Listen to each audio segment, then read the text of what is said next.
I want to deal with Yellowstone Park because it is a phenomenon that appears every summer about this time as the earthquakes in Yellowstone National Park increase, pretty much starting in May, June. The average amount of quakes in Yellowstone is 1 to 3,000 a year. We just had the 4.8, which is one of the largest quakes in the last 34 years. The infamous Alaskan quake that made a triggered a 7.3 earthquake, basically creating Quake Lake, in which people in a campsite lost their lives. That was generated in Alaska. So what is critical that people understand is this: I don't pretend to have all of the answers. I certainly don't know the degree of advanced physics that Kaku and some of the others are dealing in. But I can tell you this: I've got a history with Yellowstone that goes back 44 years. I also have been in a position to make friends with some of the most, I would say this, cutting-edge, avant-garde thinkers in the world concerning Yellowstone. It's 30 minutes from my house in a helicopter, and I have a friend that owns a helicopter service in Bozeman, so basically he'll take me there any time that we can fly. Obviously, it doesn't have instruments, so we can't fly at night. But should something happen, I have a commitment to the people. It isn't my pet project, Doug, that Yellowstone's not going to blow. You can bet your life if something like magma broke through in the Norris Basin, and Norris is the area in Yellowstone National Park. It's the geyser basin in which the magma is closest to the surface. You can bet your bottom dollar I would be the first to blow the whistle, okay? Because I'm tired of having to deal with people that tell me that I'm arrogant, that I'm this, that, the other thing. I don't think anybody has, outside of the park officials and their records, taken more photographs of Yellowstone Park. Very few people have been there for 44 years. Years ago, I was one of the guys, the first, if you will, commercial photographers to integrate color infrared photography. You see it from NASA and some of the other scientific things where green looks red, and they still use it to find ancient civilizations. But the point is that I make it how do I say this? I'm in Peru, Doug, and I was able to get emails there, and I'm getting the Yellowstone's going to blow, you hypocrite, blah, blah, blah stuff. And it so infuriated me that I got on the phone, okay, and I said to my certain friend, I said, "Hi, it's me." And he said, "I thought you were in Peru." I said, "I am, but evidently rear ends have a way of following me to Peru." And I'm not talking about the ones that are sitting on airplanes, or mine. So the thing is that if you sense a little, if you will, not hostility, but almost a bewilderment at how people can recycle old news, put a new date on it, put it on YouTube, and everybody panics. Now, let me share this. The estimates of the amount of geyser features, fumaroles, vents in Yellowstone is estimated at least half the world, if not 70% of the world's geyser vents and volcanic springs, pools, fumaroles, mud pots. They're in Yellowstone Park, which from my position is less than 50 air miles away from me.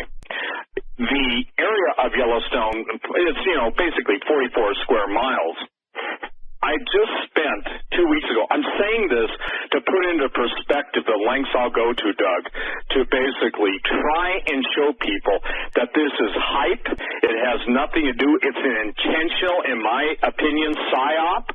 It's designed to keep people focused in Yellowstone. Even the BBC years ago, during the days of the Banda Aceh quake, and Stan Deo and I were on, Stan was drawing everyone's attention to the fact that, look, something's happening in Indonesia based on White Island and based on sea surface temperature anomalies. So the guy that called the Banda Aceh earthquake was Stan Deo. But during that time, he did a marvelous job. So during that time, the BBC, British Broadcasting Company, I call them the barf busting, I won't use the C word, but anyway, the idea is that they wanted to basically take away from the immediacy, in my opinion, of Indonesia. Most people were caught caught off guard, including the big networks, but not Stan. And I don't even remember if that was on your show that we talked about that. When did you start your own radio broadcast? It may have been on mine, but anyway, it was on your radio show. It was on yours. Yeah, okay. Thank you. If it weren't for you and Hawk, I wouldn't know what year I said what. And I mean that as a compliment. The idea that Yellowstone is going to blow at any minute is based on, right now, recycled information that's false. For instance, the presence of helium-4, helium-3. Helium-3 is what the Chinese are talking about mining on the moon. There are 9 isotopes of helium, 9. So when somebody says, oh, there's record amounts of helium, with the Earth changes taking place, that's absolutely true. But the point being is it doesn't indicate a supervolcano is going to erupt. Now, I posted on my website from an insider, which you know, and this guy's the real McCoy, badge-carrying, I can't say what I want to say, but he's capable of bashing certain appendages on people that think they have titanium ones, if he has to. But the point being is that they've been briefed on the immediacy of the coming quake on the West Coast, okay? And for anybody that hasn't seen that alert, I would encourage you to go to my website, stevequayle.com.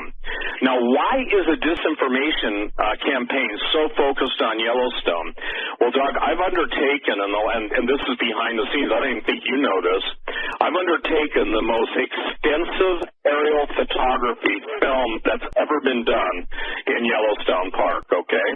And we're talking something that's 44 miles, so when you're back and forth with a shot over camera, those of you who are in the world of cinematography and you're using a red camera with the, $40,000 Canon lens, the whole thing is worth $500,000.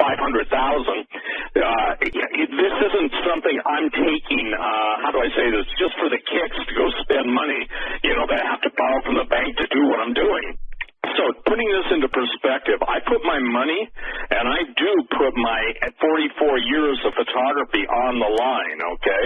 If I went to my photo, just the ones I have on my computer, not talking, the stuff that's in files of Kodachrome 2564 and infrared Ektachrome, I've got, I think, 40,000, 44,000, somewhere around that photos, okay? And it's not all Yellowstone, of course, but the point is, I'd say this, half of it is. And so the idea that I somehow am cocky and I'm responding to some guy who basically, he says, you're not the only one that knows about Yellowstone. I didn't say I was, but I'm the only one that's undertaken the massive project I'm undertaking. My goal, Doug, is to make it available to the world so they'll know everything there is to know about Yellowstone up until the moment an eruption happens. Now, let me say this. Anybody that understands bioengineering and the whole genetic engineering, CRISPR technology knows that if it weren't for a specific thermophile bacteria in Yellowstone's hot pool, the mushroom pool, that you wouldn't have the advances being made so quickly in the world of genetic engineering. Everybody is using that new, polymerase chain reaction,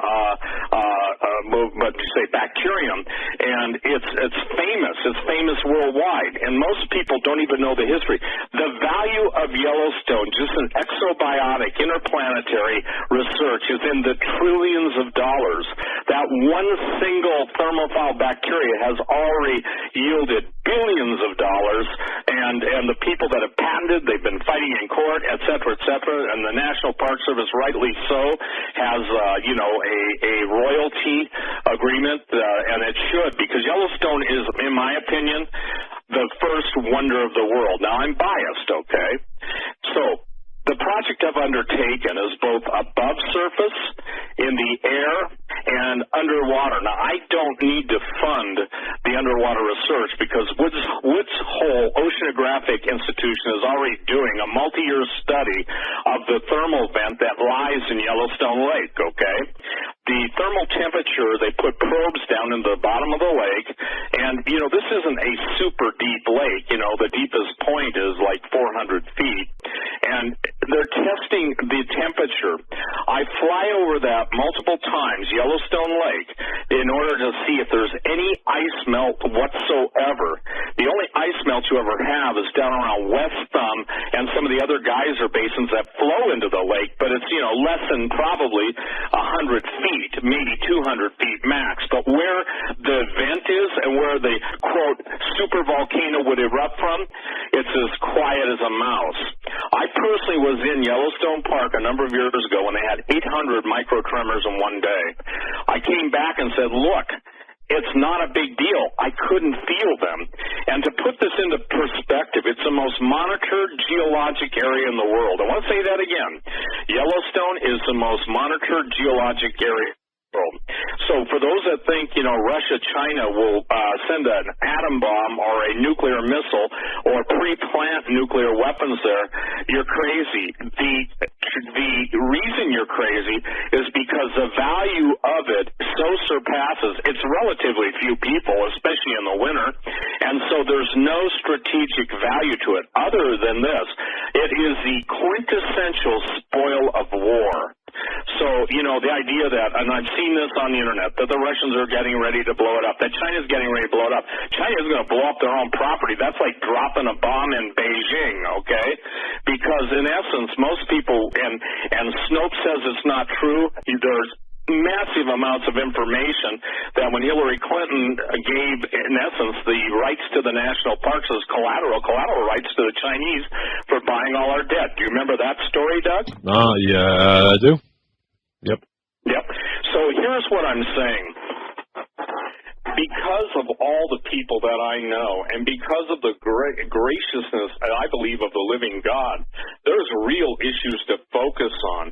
But Yellowstone is so unique that I would say right now I'm about a third of the way through the production of the series that is going to be put out. And for the record, National Geographic's never done it. The History Channel's never done it. They're interested in bison, wolves, elk. They're interested in everything like that, the wildlife, the history. And then those who are interested in Yellowstone's going to blow at any minute, seem to be the Defense Department and the Department of Propaganda. Now, I want to make it clear. I believe that the whole focus on Yellowstone National Park is based on, if you will, watching the magician's emblem while the right hand or left hand that isn't making the, not emblem, but the, what's that deal hypnotists use? The little pendulum, the swinging pendulum. Yeah. Everybody's eyes are on Yellowstone. The real story is what's happening up and down the West Coast. The real story, what's happening in Indonesia. The real story is what's happening on the Ring of Fire. And so the thing that I'm trying to tell everyone is this. Very soon, by the grace of God, as and trust me, persuading banks that there's a huge interest in Yellowstone is an understatement. But anyway, fortunately, I got some pretty cool bankers and stuff, and obviously, I got to pay them back. So when we're out filming for 2 days and filming, and when I say this, it's not we filmed every square inch of the park. That's not true. We filmed every active geothermal known area. We flew the back areas, and we're using stabilized cameras. So many times we're flying at 100+ knots, okay? And we're not hovering, and we have to, be at the specific levels that are governed by the park's rules, and obviously, and with these cameras, Doug, they're so stable and so sharp. The sensors are so sophisticated and the lenses are so amazing that you can literally spot, and we did, got some great pictures of goats, mountain sheep, elk, and you're able from multiple thousands of feet to see the hair on their back, And the idea is that it's such a sophisticated system that basically the military and their defense intelligence satellites and stuff, they got us beat. But what I'm saying is with that level of sophistication and that coverage, and the guy that was running the camera, I was the DP, the director of photography, but the camera operator is one of the most famous guys in the world who just happens to live in Bozeman. Susan Duclos did a great article for me. And, people always give me crap about All News Pipeline, okay? I got to tell you something. In their defense, that there's some of the best research articles out there. And they don't just rehash headlines. They go to it. So I'm saying is, I put out an article, and I told Susan I would repost it because it's that critical.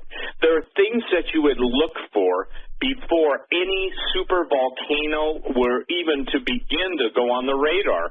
Number one, magma, which is the closest to the surface in Yellowstone Park, is the North Geyser Basin.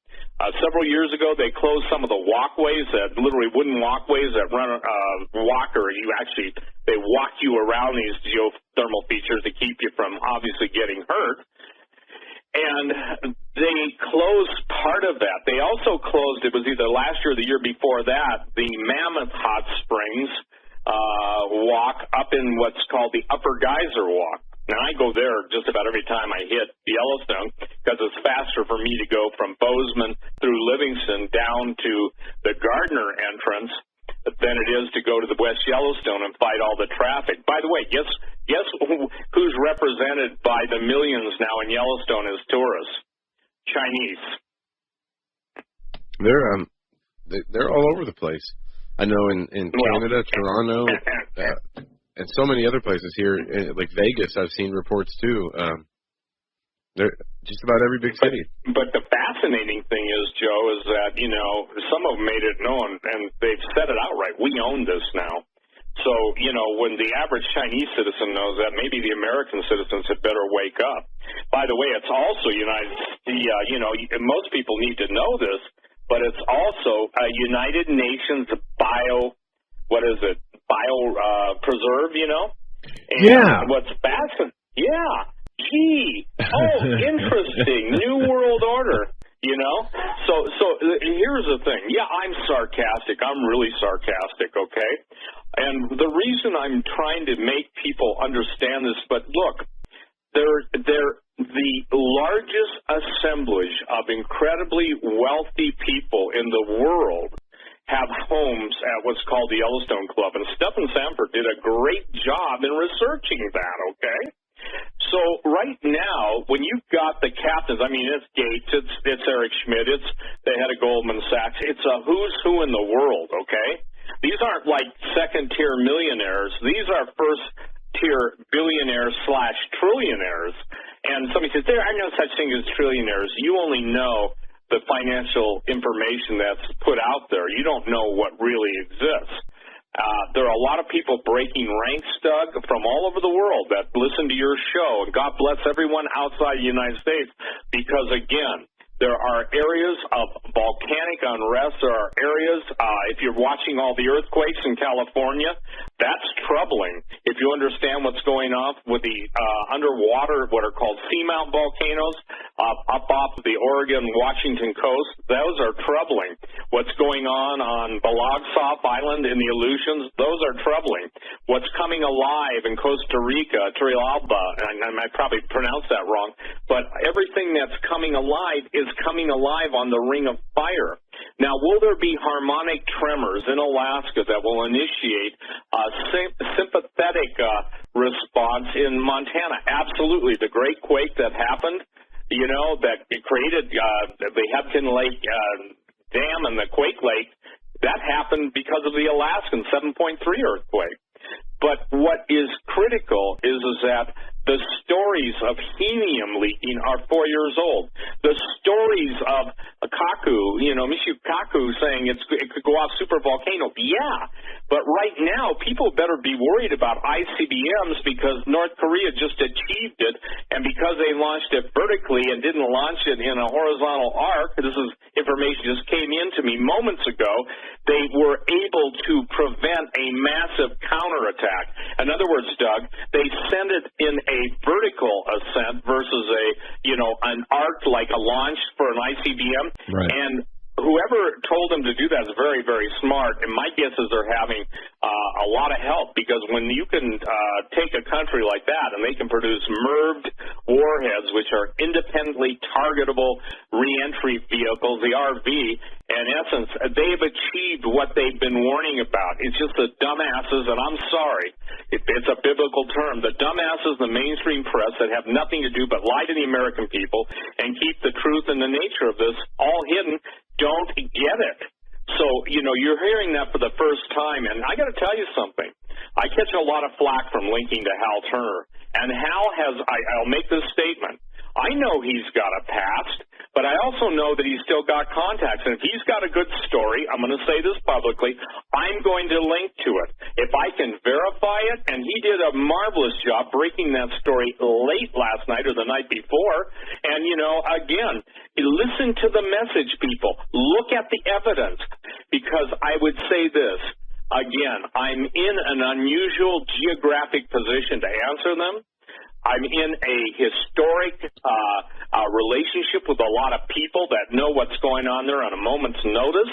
That's nothing. Only God, and I want to say this, if God told me to warn his people, and if I'd be faithful, here's my, if you will, prime directive, and take it up with him if you're mad. Take it up with him if you hate my guts. But at least listen to the information, okay? That's and I can tell you right. this, the carnal man in me just starts wanting to lash out, okay? And so I'm saying, God, tone me down, help me to get the information out, but please help your people to awake because it's so late in the games.